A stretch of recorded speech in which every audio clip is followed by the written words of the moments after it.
ரொம்ப நாளாவே என் பொண்ணு ட்ரீம் கேக் செஞ்சு கொடுங்கம்மான்னு சொல்லி கேட்டுட்டு இருந்தா. ட்ரீம் கேக்கா, அது என்ன அப்படின்னு சொல்லிட்டு யூடியூப்ல பார்த்தேன். ஆனால் ரொம்ப கஷ்டமான ப்ராசஸ் மாதிரி இருந்துச்சு. சரி, நம்மளும் ஒரு தடவை ட்ரை பண்ணி பார்க்கலாமே அப்படின்னு சொல்லிட்டு இன்னைக்கு ட்ரை பண்ணேன்.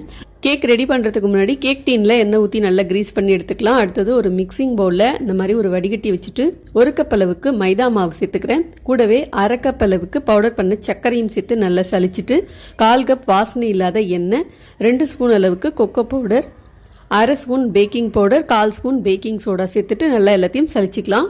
சலிச்ச மாவை நல்லா கலந்துட்டு கொஞ்சம் கொஞ்சமாக காய்ச்சி ஆற வச்ச பால் சேர்த்து நம்ம சாதாரணமாக கேக் மாவு எப்படி ரெடி பண்ணுவோம், ரிப்பன் கன்சிஸ்டன்சிக்கு அந்த மாதிரி மாவை ரெடி பண்ணிவிட்டு 2-3 ட்ராப்ஸ் வெனிலா எசன்ஸ், ஒரு பிஞ்சு சால்ட் சேர்த்துட்டு மாவு நல்லா கலந்துக்கோங்க.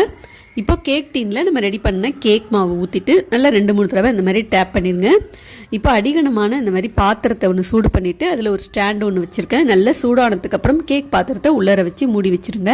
கேக் பேக் ஆகிறதுக்குள்ளார நம்ம க்ரீம் ரெடி பண்ணிடலாம். ஒரு மிக்சிங் பவுலில் 3/4 கப் விப்பிங் க்ரீம் எடுத்திருக்கேன். இந்த விப்பிங் க்ரீம் சாதாரணமாகவே கொஞ்சம் இனிப்பு டேஸ்ட்டாக தான் இருக்கும்.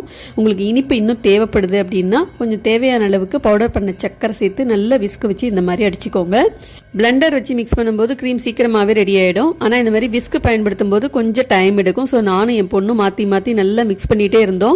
சரியாக 20 நிமிஷத்துக்கு அப்புறம் இந்த அளவுக்கு நல்ல பீக் கன்சிஸ்டன்சி வந்துருச்சு. பாருங்கள், தூக்கி இந்த மாதிரி கவுத்தோம்னா கீழே கொட்டவே கொட்டாது. இப்போ இந்த க்ரீம் அப்படியே ஒரு 1/2 மணி நேரத்துக்கு ஃப்ரிட்ஜில் வச்சிடணும். அடுத்ததாக சுகர் சிரப் ரெடி பண்ணிக்கலாம். ஒரு பவுலில் 3-4 டேபிள் ஸ்பூன் பவுடர் பண்ண சக்கரை சேர்த்துட்டு கொஞ்சம் தண்ணி சேர்த்து நல்லா கரைச்சி இதையும் தனியாக எடுத்து வச்சுருங்க. அடுத்து இன்னொரு பவுலில் 3/4 ஸ்பூன் அளவுக்கு ஜெல்லி பவுடர், அப்படி இல்லைன்னா அகர் பவுடர் சேர்த்துட்டு இது நல்லா கரையிற அளவுக்கு தண்ணி சேர்த்து இதையும் தனியாக எடுத்து வச்சுருங்க. இதெல்லாம் ரெடி பண்ணுறதுக்குள்ளே கேக் நல்லா வெந்து வாசனை வர ஆரம்பிச்சிருச்சு. டூத்பிக் அப்படி இல்லைன்னா கத்தி வச்சு செக் பண்ணி பார்த்துட்டு கேக் அப்படியே எடுத்து ஆற வச்சிடலாம். அடுத்ததாக சாக்லேட் கனாஷ் ரெடி பண்ணிக்கலாம். ஒரு பேனில் தண்ணி சூடு பண்ணியிருக்கேன். தண்ணி நல்லா கொதிச்சதுக்கப்புறம் ஒரு பவுலில் 125 to 150 கிராம் அளவுக்கு டார்க் கம்பவுண்ட் சாக்லேட்டை சின்ன சின்ன பீஸாக கட் பண்ணி சேர்த்துக்கோங்க.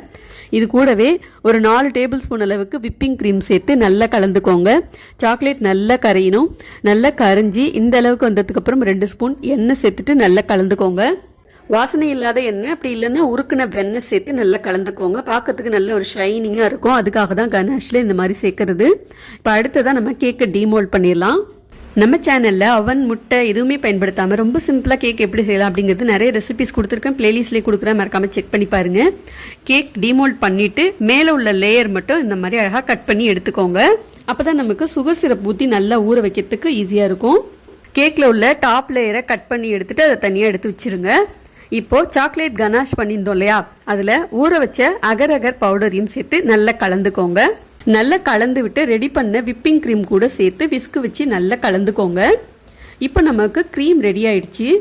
இப்போ நம்ம ரெடி பண்ண கேக்கை ஒரு பாக்ஸ்குள்ளே வச்சுட்டு அது மேலே சுகர் சிரப்பை நல்லா இந்த மாதிரி ஊற்றி விட்டுருங்க. சுகர் சிரப்பை இந்த மாதிரி ஊற்றி விட்டாதான் அடுத்தது நம்ம க்ரீம் அப்ளை பண்ணும்போது நல்லா கேக் உறிஞ்சி இழுக்கும். அடுத்ததான் நம்ம ரெடி பண்ண க்ரீமை ஒரு பைப்பிங் பேக்கில் போட்டுட்டு நல்லா ஈவனாக இந்த மாதிரி அப்ளை பண்ணிக்கோங்க. எல்லா இடத்துலையும் க்ரீம் அப்ளை பண்ணிவிட்டு ஸ்பேச்சுலா வச்சு ஈவனாக இந்த மாதிரி ஸ்ப்ரெட் பண்ணி விட்டுட்டு ஃப்ரிட்ஜில் ஒரு 1/2 மணி நேரத்துக்கு வச்சுருங்க. அடுத்ததாக ஒரு மிக்சிங் பவுலில் 10-15 கிராம் டார்க் சாக்லேட் கூடவே ஒரு 4 டேபிள் ஸ்பூன் விப்பிங் க்ரீம் சேர்த்து நல்லா இந்த மாதிரி டபுள் பாயிலிங் மெத்தடில் மெல்ட் பண்ணிக்கோங்க. நல்ல இந்த அளவுக்கு கரைஞ்சதுக்கப்புறம் நம்ம ஃப்ரிட்ஜிலேருந்து வச்சிருந்த கேக் எடுத்து அதில் இது அப்படியே நல்லா ஊற்றி பரவலாக நல்லா ஸ்ப்ரெட் பண்ணி விட்டுருங்க. ஒரு ப்ராசஸும் செய்யும்போது கண்டிப்பாக 1/2 மணி நேரமாவது ஃப்ரிட்ஜில் வச்சுட்டு அடுத்த ப்ராசஸ் செய்யும்போது தான் எல்லாமே ஒன்றோட ஒன்று கலக்காமல் இருக்கும். நல்லா இந்த மாதிரி ஸ்பேச்சுலா வச்சு எல்லா இடமும் கவர் ஆகிற மாதிரி ஸ்ப்ரெட் பண்ணி விட்டுருங்க. மறுபடியும் இதை அப்படியே மூடி வச்சு ஃப்ரிட்ஜில் ஒரு 1/2 மணி நேரம் வச்சுருங்க. 1/2 மணி நேரம் இது நல்லா அப்படியே செட் ஆகட்டும். அதுக்குள்ளார நம்ம அடுத்த ப்ராசஸ் பார்க்கலாம். ஒரு மிக்சிங் பவுலில் 10-15 கிராம் மில்க் சாக்லேட் கூடவே ஒரு 4 டேபிள் ஸ்பூன் விப்பிங் க்ரீம் சேர்த்துட்டு டபுள் பாயிலிங் மெத்தடில் இந்த மாதிரி நல்லா கரைச்சிக்கணும். நல்லா கட்டி இல்லாமல் கரைச்சதுக்கப்புறம் 1/2 மணி நேரம் கழித்து மறுபடியும் ஃப்ரிட்ஜில் வச்சிருந்த கேக்கில் இது அப்படியே நல்லா எல்லா இடத்துலையும் பரவலாக ஊற்றி விட்டு ஈவனாக ஸ்பேச்சுலா வச்சு இந்த மாதிரி நல்லா ஸ்ப்ரெட் பண்ணி விட்டுருங்க. மறுபடியும் இது ஒரு 1/2 மணி நேரத்துக்கு ஃப்ரிட்ஜில் வச்சிடலாம். 1/2 மணி நேரத்துக்கு அப்புறம் இது மேலே கொஞ்சமாக கொக்கோ பவுடரை இந்த மாதிரி டஸ்ட் பண்ணி விட்டுட்டு ஒரு 10 நிமிஷம் மட்டும் ஃப்ரிட்ஜில் வச்சுட்டு எடுத்துடலாம். இப்போ உங்களுக்கு நான் கேக் கட் பண்ணி காட்டுறேன் பாருங்கள்.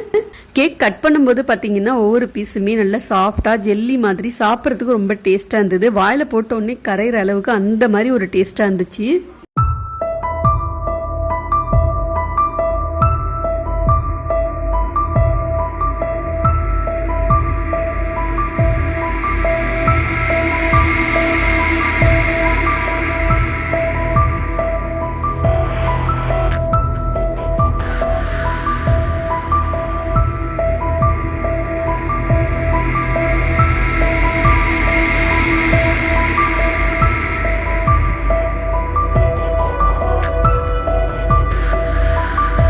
என் பசங்களுக்கு இந்த ட்ரீம் கேக் ரொம்ப பிடிச்சிருந்ததுன்னு சொன்னாங்க. உங்களுக்கும் ரொம்ப பிடிச்சிருக்கும்னு நினைக்கிறேன். பிடிச்சிருந்தா மறக்காம வீடியோக்கு ஒரு லைக் பண்ணுங்க. அப்படியே மற்றவங்களுக்கும் ஷேர் பண்ணி விடுங்க. இது மாதிரி நிறைய ரெசிபிஸ் நீங்க தொடர்ந்து நம்ம சேனல்ல பார்க்கணும்னா அமல் ஹாபிஸ் சேனலை சப்ஸ்கிரைப் பண்ணிட்டு பக்கத்துல வர பெல் ஐகானையும் கிளிக் பண்ணிக்கோங்க. அப்பதான் தொடர்ந்து நம்ம சேனல்ல வர ரெசிபிஸ் எல்லாமே நீங்க மிஸ் பண்ணாம பார்க்கலாம். அடுத்த ஒரு இன்ட்ரெஸ்டிங்கான ரெசிபியில பார்க்கலாம். பாய்.